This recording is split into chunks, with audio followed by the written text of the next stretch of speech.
आदरणीय बहनों भाइयों नमस्कार। मैं पंडित दिनेश नारायण पांडे आध्यात्मिक वेदांग ज्योतिष के ग्रहवाणी यूट्यूब चैनल पर आपका हार्दिक अभिनंदन करता हूं, स्वागत करता हूं। एक बार प्रेम से बोलिए जय माता की। बहनों भाइयों, आज के वीडियो में चर्चा करूंगा नाड़ी दोष के बारे में।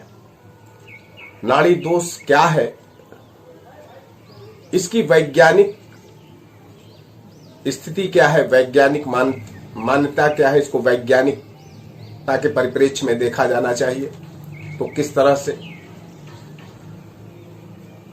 इसी विषय पर चर्चा करूंगा। बहनों भाइयों, सनातन धर्म में विवाह 16 संस्कारों में शामिल है। बाकी अन्य धर्मों में विवाह को एज ए कॉन्ट्रैक्ट लिया जाता है। केवल सनातन धर्म है जहां पर विवाह एक संस्कार है।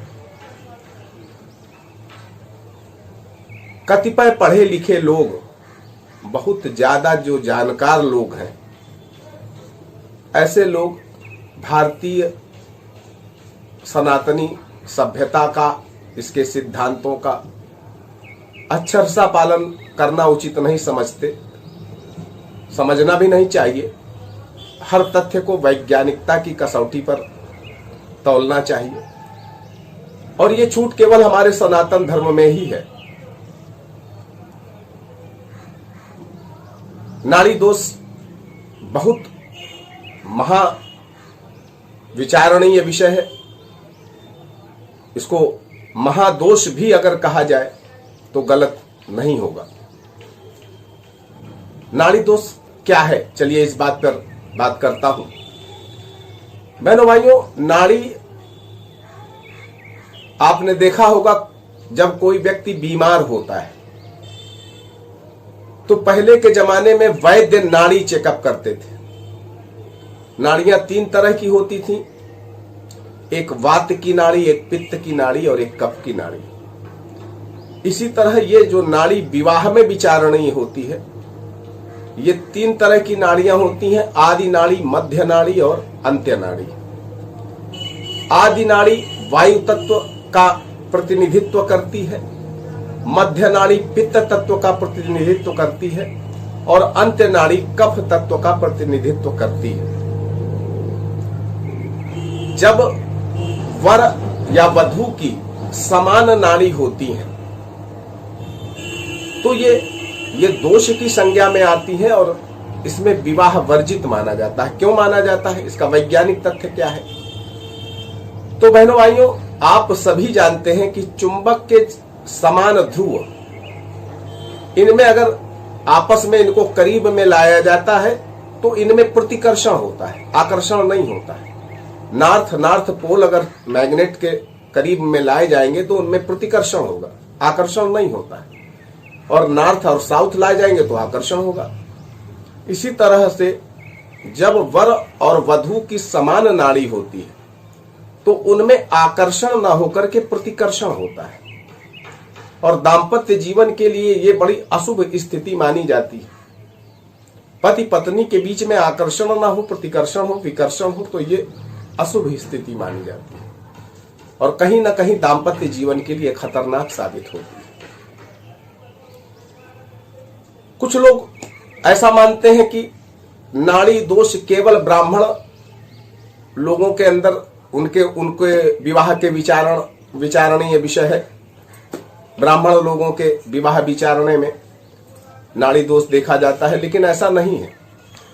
ये एक्चुअली फिजिकल दोष है और इसको सभी जाति और सभी वर्णों के बीच में विचारणीय विषय है ये, क्योंकि ये फिजिकल है।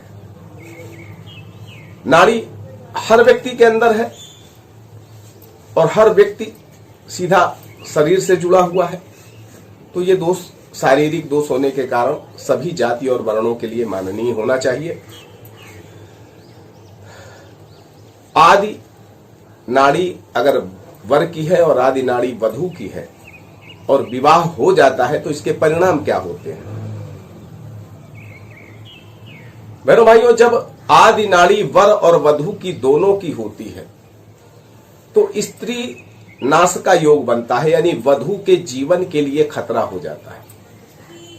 या वधू और वर के बीच में अलगाव हो जाता है। दोनों के अगर मध्य नाड़ी है, दोनों वर वधू और मध्य नाड़ी में है, तो उनके बीच में संतान अभाव की स्थितियां प्रबल हो जाती हैं, अलगाव की स्थितियां भी बनती हैं। इसी तरह ये दोनों वर और वधू अंत्य नाड़ी के हैं, तो अंत्य नाड़ी जब वर वधू की होती है तो वर के प्राणों का नाशक होता है। आप कभी भी आजमाएं इस चीज को। ये जो हमारे ऋषि मुनियों ने जो ज्ञान दिया है, ये ज्ञान वैज्ञानिक है, अवैज्ञानिक नहीं है। इस चीज को समझिएगा। और इतना तो पक्का है कि जब नाड़ी सेम होती है तो पति पत्नी के बीच में तारतम्य नहीं रहता है, आकर्षण नहीं रहता, बल्कि प्रतिकर्षण रहता है। एक नक्षत्र, एक राशि अगर वर और वधू की है तो हमारे शास्त्रों में कहा गया है कि 1 वर्ष के अंदर दोनों में से कोई एक इस दुनिया को छोड़ जाता है। एक राशि और एक नक्षत्र तो होना ही नहीं चाहिए। चलिए बताता हूं इसी विषय को लेकर के।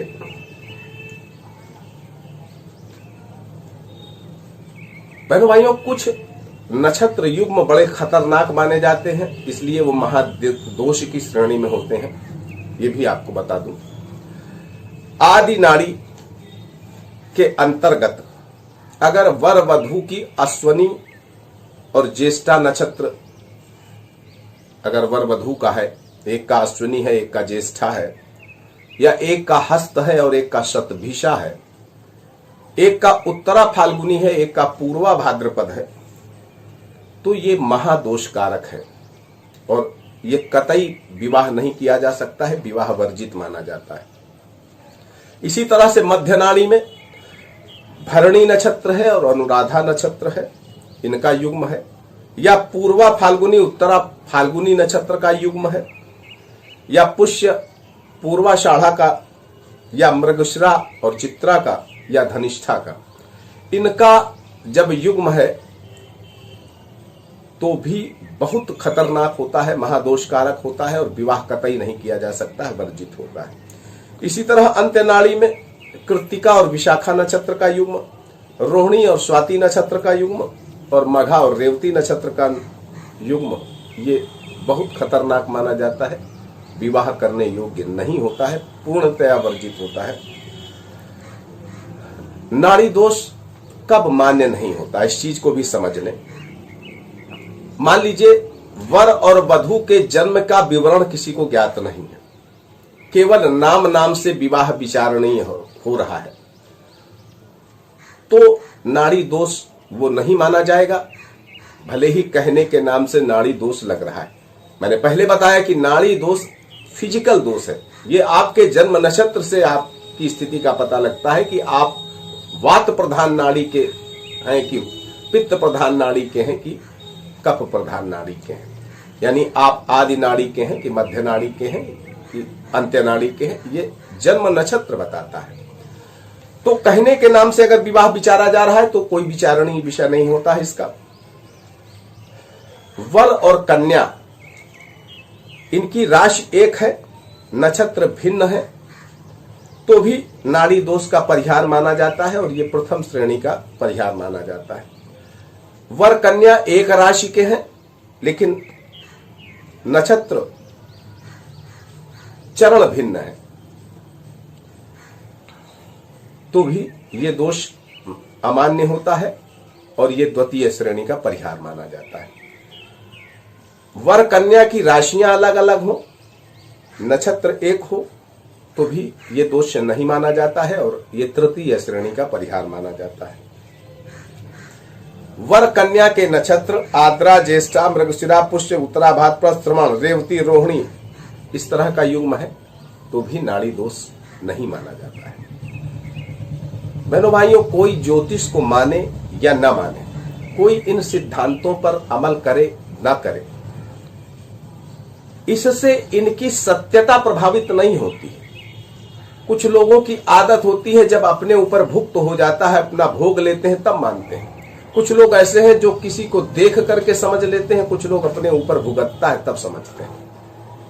ये पूर्ण वैज्ञानिक चीज है, इसको अवैज्ञानिक मत माने।